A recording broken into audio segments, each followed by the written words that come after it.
ဘုရားတရားတော်တွေထဲမှာအမြင့်ဆုံးကုသိုလ်ဖြစ်တယ်ပေါ့အမြင့်ဆုံးကုသိုလ်ဖြစ်တယ်ကဲဟုတ်ပြီအဲ့ဒီအမြင့်ဆုံးကုသိုလ်ကိုလုပ်တော့မယ်ဆိုရင်လုပ်ဖို့လုံဒီအကျဉ်းချုပ်လေးကိုပြောရမယ်ဆိုလို့ရှိရင်နီလန်းနှစ်သွယ်နဲ့အကောင့်ထဲပေါ်ရ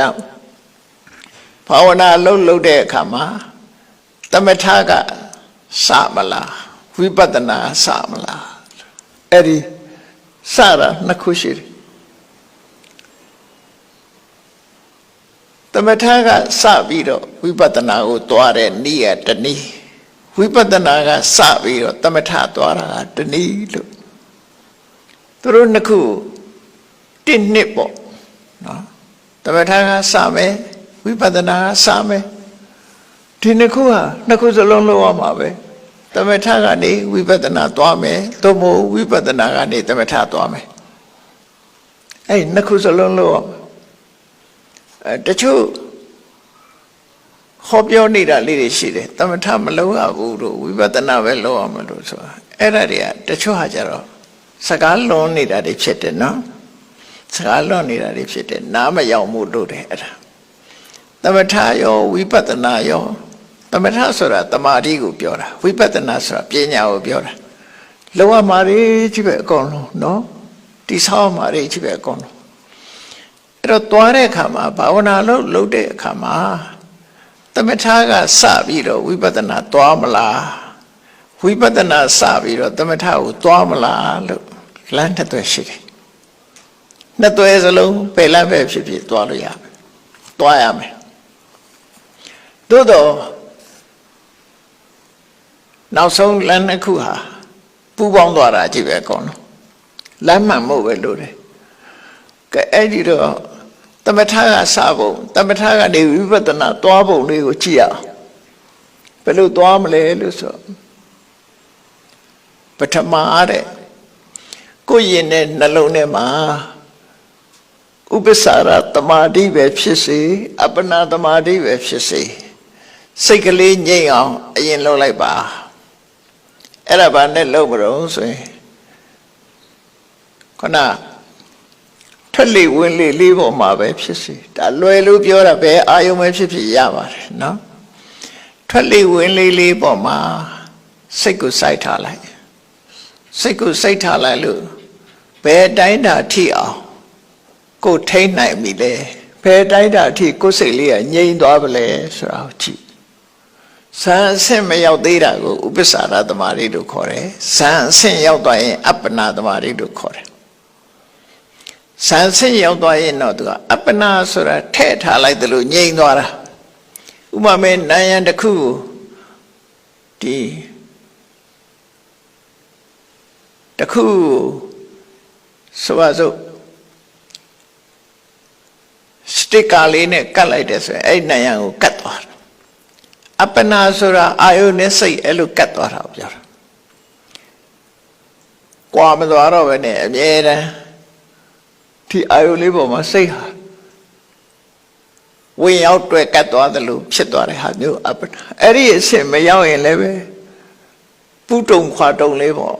အာယုပေါ်မှာစိတ်ကလေးကရောက်သွားလိုက်ပြန်လာလိုက်သို့တော့ရောက်တဲ့အချိန်ကများတယ်ခွာတဲ့အချိန်ကနည်းတယ်ဆိုရင်ဒါဥစ္စာရသမာဓိအဆင့်ပေါ့နော်ကိုထားတဲ့အာယုလေးပေါ်မှာစိတ်ဟာအတော်အသင့်ကိုငြိမ်သွားပြီကိုလွတ်တဲ့နေရာကိုစိတ်လေးကငြိမ်သွားပြီဆိုရင်ဒါဥပ္ပစာရသမာဓိအဲ့ဒီဥပ္ပစာရသမာဓိအပ္ပနာသမာဓိကိုအရင်တီးထောင်လိုက်တယ်တီးထောင်ပြီးတော့သမာဓိလေးရလာပြီလို့ဆိုတာနဲ့အဲ့ဒီအာယုံကနေပြီးဆုတ်ခွာလိုက်တယ်ခေါင်းကထွက်လေဝင်လေလေးရှုနေတဲ့ထက်လေဝင်လေပေါ်မှာစိတ်ကလေးငြိမ်နေတယ်ဆိုရင်အဲ့ဒီပေါ်ကစိတ်ကိုဆုတ်ခွာလိုက်ပြီးတော့ထွက်လေဝင်လေလေးနဲ့အလုံးလုံးနေတဲ့စိတ်ကိုပြန်ကြည့်လိုက်တာနော်အာယုံကိုမကြည့်တော့ဘဲနဲ့ထွက်လေဝင်လေလေးနဲ့လှုပ်ရှားနေတဲ့စိတ်ကလေးကိုပြန်ပြီးတော့ရှုတာအဲ့ဒါကြတော့ဝိပဿနာဖြစ်သွားရောသူကသမထကခုနထွက်လေဝင်လေအာယုံပေါ်မှာကြည့်တာကသမထ ထွက်လေဝင်လေလေးပေါ်မှာဖြစ်နေတဲ့စိတ်အခြေအနေကိုပြန်ကြည့်တာကြတော့ဝိပဿနာလို့ဒီနားလေးတွေကပ်ပြီးပြောင်းလိုက်တာအဲ့တော့ထွက်လေဝင်လေလေးပေါ်မှာဖြစ်နေတဲ့စိတ်အခြေအနေဆိုတာဘာတော့ထွက်လေဝင်လေလေးရဲ့လှုပ်ရှားမှုလေးကိုတတိပြုနေတဲ့တတိလားသို့မဟုတ်ထွက်လေဝင်လေလေးပေါ်မှာစဉ်းစားနေတဲ့တွေးနေတဲ့အတွေးလားသို့မဟုတ်ထွက်လေဝင်လေလေးပေါ်မှာကျင့်တတ်နေတဲ့ပိဋိနဲ့ဒုက္ခလားထွက်လေဝင်လေလေးပေါ်မှာစိတ်ကလေးငြိမ်နေတဲ့အငြိမ်ကလေးကိုကြည့်မှလားဆိုအဲ့ဒါတွေကြတော့နန္တရားလို့ခေါ်တယ်အဲ့ဒီနန္တရားကိုရှုလိုက်တယ်အဲ့ဒီစိတ်ကလေးတွေကိုရှုလိုက်တယ်ဒီတဲ့ထင်ရှားအောင်ပြောမယ်ဆိုရင်ကိုယ်ကထွက်လေဝင်လေလေးကိုရှုနေတာစိတ်နဲ့ပဲရှုနေတာကိုတမာတိထွက်လေဝင်လေလေးကိုအာရုံပြုပြီးစိတ်နဲ့ရှုနေတယ်အဲ့ဒီရှုနေတဲ့စိတ်ကလေးကိုကြည့်လိုက်လို့ရှင်ထွက်လေလေးပေါ်လိုက်ဒီစိတ်လေးကဝင်လာလိုက်ဝင်လေလေးပေါ်လာလိုက်ဒီစိတ်ကလေးကဝင်လာလိုက်ထွက်လေဝင်လေလေးပေါ်မှာစိတ်ကလေးကရောက်ပြီးတော့လာတယ်ထိတာလေးကိုတိလာတယ်ဆိုရင်ဒါဖတ်တာပဲဖတ်တဲ့သဘောလေးကိုကိုယ်ကြည့်လာလို့ရတယ်ထွက်လေဝင်လေလေးကိုတိနေတယ်ဆိုတော့အတိလေးကိုကြည့်လိုက်လို့ရှိရင်ဒါစိတ်ပဲဝိညာဉ်ပဲစိတ်ကလေးကတိတယ်ထွက်လေဝင်လေလေးမှာရှုရတာညင်တာတယ်ကောင်းတယ်လို့အတွေးလေးကိုကြည့်လိုက်မယ်ဆိုရင်ဒါဝေဒနာအဲ့တော့ဖတ်တာကိုလည်းရှုလို့ရတယ်ဝေဒနာကိုလည်းရှုလို့ရတယ်ဒီစိတ်ကိုလည်းရှုလို့ရတယ်ဆိုအဲ့ဒီဖတ်တာဝေဒနာစိတ်လို့ဆိုတဲ့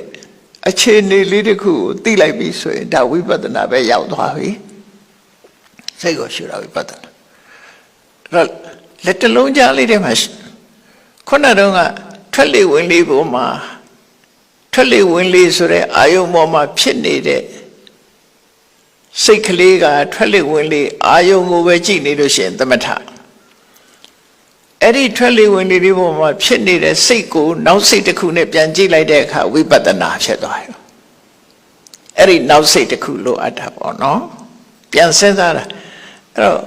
ပစ္စုပန်ဆိုတာစိတ်ဆိုတာကြတော့တဲ့ပစ္စုပန်ကြီးဖြစ်လို့မရဘူးတော့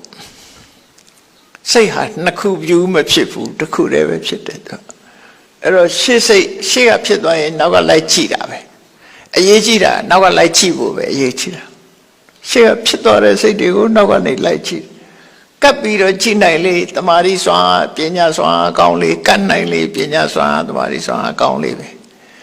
ကျဲနေသေးလို့ရှိရင်တော့ခြားထဲမှာကိလေသာတွေဝင်လာတယ်ကျဲနေတယ်ဆိုတာအတော်လေးတတိယမှပြန်ပြီးတော့စဉ်းစားမိတယ်ဆိုရင်ဒီခြားထဲမှာဝင်သွားပြီသူကနော်အဲ့ဒါတွေမဝင်အောင်ကပ်ပြီးတော့သိနေအောင်ကြိုးစားရမယ်စိတ်ဆွမ်းအားမြင့်လာရင်ကပ်ပြီးတော့သိမယ်အဲ့တော့အချုပ်ကိုပြန်ပြောမယ်ဆိုရင်ထွက်လေဝင်လေကြည့်နေတဲ့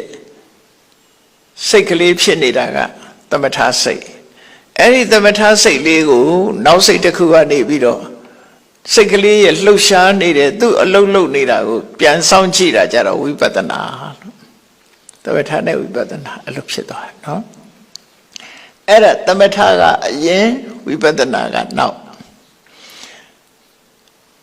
ဝိပဿနာပဲကူးသွားပြီဆိုတဲ့အခါကျတော့အရှိန်ရလာတဲ့အခါဘာဖြစ်တုံးဆိုရင်တမ္မာဒိဋ္ဌိဆိုတဲ့စိတ်လေးရဲ့သဘာဝကိုသိမှုတမ္မာသင်္ကပ္ပဆိုတဲ့အဲ့ဒီပေါ်မှာတွေးကြံနေမှုတမ္မာဝါယာမလို့ဆိုတဲ့ဆက်လက်ကြိုးပမ်းနေမှုတမ္မာတတိဆိုတဲ့အာယုစူးစိုက်မှုနဲ့တမ္မာသမာဓိဆိုတဲ့စိတ်တည်ငြိမ်မှုဆိုတဲ့ဒီမက္ခင်၅မျိုးဖြစ်ပေါ်နေတဲ့အချိန်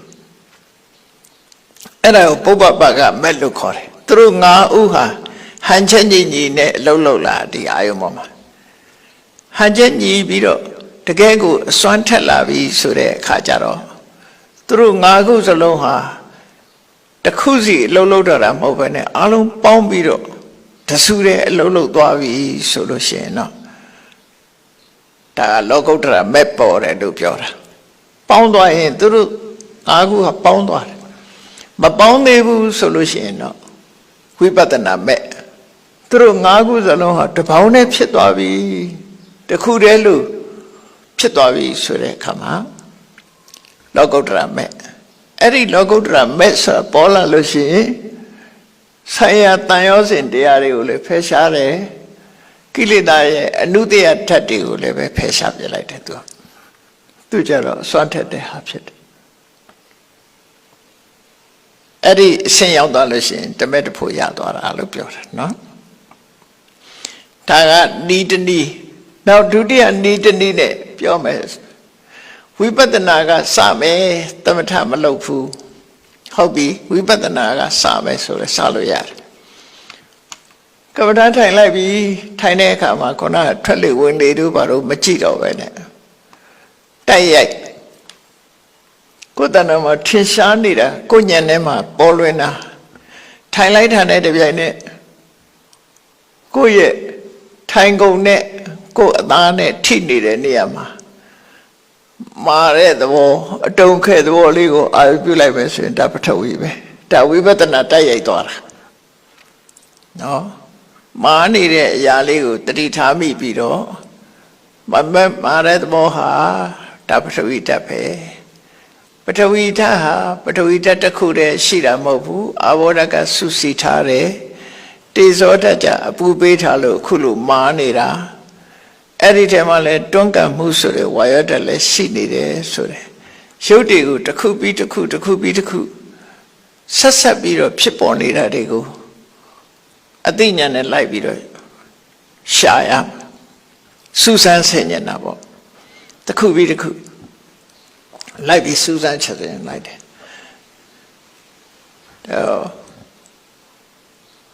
ဝေဘူးဆရာတော်ကြီးရဲ့တရားဆိုပြီးတော့ဖတ်ဖူးတယ်ဝေဘူးဆရာတော်ကြီးကဘာလုပ်တုံးလို့ဆို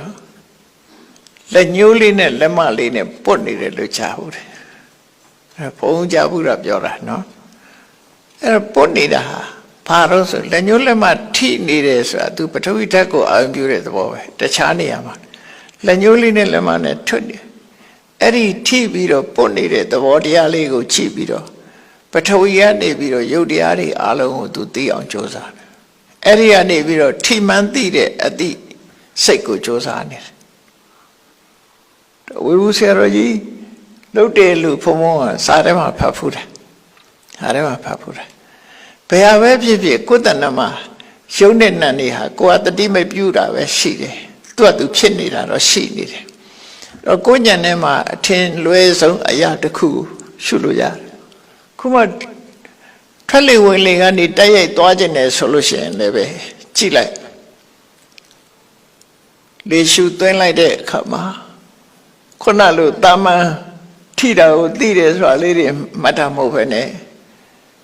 လေးလေးရဲ့လှုပ်ရှားမှုတွေသဘောလေးကိုကြည့်ရင်ဒါဝါယောဓာတ်ရှုသွင်းလိုက်တဲ့လေးလေးရဲ့လှုပ်ရှားသွားတယ်တွန်းသွားတယ်ဆိုတဲ့သဘောလေးကိုကြည့်ရင်ဒါဝါယောဓာတ်ရုပ်ကိုကြည့်တာအဲ့ဒါလေးကနေပြီးတော့နှာသီးပြားလေးကိုတိုက်သွားတယ်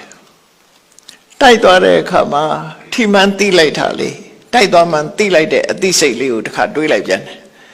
လေးလေးရဲ့လှုပ်ပြီးတော့တွန်းကန်သွားတဲ့သဘောလေးလည်းသိလိုက်တယ်အဲ့ဒါကနှာသီးပြားထိသွားရင်ထိတဲ့အသိလေးလည်းသိလိုက်တယ်ဆိုတော့ဒါနှစ်ခုသိသွားတယ်အဲ့ဒါလေးကယုတ်နဲ့နံသိတာပဲနော်ဝါယောဓာတ်ကလေးကယုတ်တရားထိမှန်သိလိုက်တဲ့အသိလေးကနံတရားဆိုဟောဒါယုတ်နဲ့နံနှစ်ခုဆိုတာလေးကိုသိလို့ရှိရင်ဒါလည်းဝိပဿနာကစတာလို့ပြောရမယ်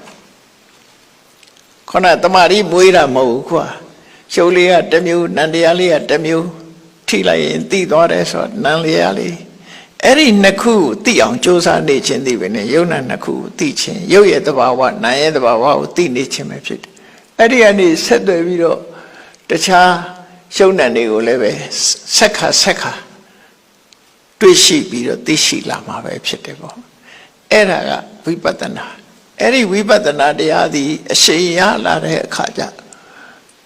ဒီတမ္မာဒိဋ္ဌိတမ္မာသင်္ကပ္ပတမ္မာဝါယာမတမ္မာတတိတမ္မာသမာဓိဆိုတာတွေ ਨੇ အာယုစိုက်မိသွားတဲ့အခါမှာ तू ကအရှိန်ကောင်းလာတယ်ပုပ္ပပါကမဲ့လို့ခေါ်တယ်အရှိန်ကောင်းပြီးတော့အလုပ်တွေလုပ်လာပြီနောက်ဆုံးမှသူတို့ဟာတပေါင်းနဲ့ဖြစ်သွားပြီးတော့ရှုမှတ်မှုကလည်းဒလဇတ်ဖြစ်သွားပြီဆိုရင်ဒါသမထပဲဖြစ်တယ်တမာတိဖြစ်သွားပြီဝ ဝိပဿနာကပထမသမထကဒုတိယမဲ့ပေါ်လာတဲ့အခါမှာအနုတရားတွေပယ်တယ်